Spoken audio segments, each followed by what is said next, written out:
ఈ కోడూరు నియోజకవర్గంలో కొన్ని సమస్యలు ఉన్నాయి సార్. ఆ సమస్యలను రిప్రజెంటేషన్ పద్ధతిలో మీకు సమర్పించడం జరుగుతుంది. గత రాబోయే 2 సంవత్సరాల్లో మా రైల్వే కోడూరు నియోజకవర్గానికి ఏపీఎండిసి ద్వారా జాబులు ఇవ్వాలని చెప్పి మరొకసారి మా కోడూరు ప్రజలందరి ద్వారా నేను వేడుకున్నాను సార్. వికసిత్ భారత్ జీరాంజీ జాతీయ ప్రారంభోత్సవం మన రైల్వే కోడూరు నియోజకవర్గంలోని ముక్కావారిపల్లి నుంచి ప్రారంభం కావడం మన రాష్ట్రానికి దక్కిన గౌరవం.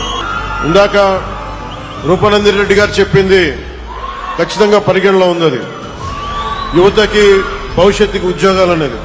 నేను ప్రత్యేకించి ఒక సమయం తీసుకొని నేను మీ యువతతోనే మాట్లాడుతున్నాను. ఇక్కడికి వచ్చే మాట్లాడతాను.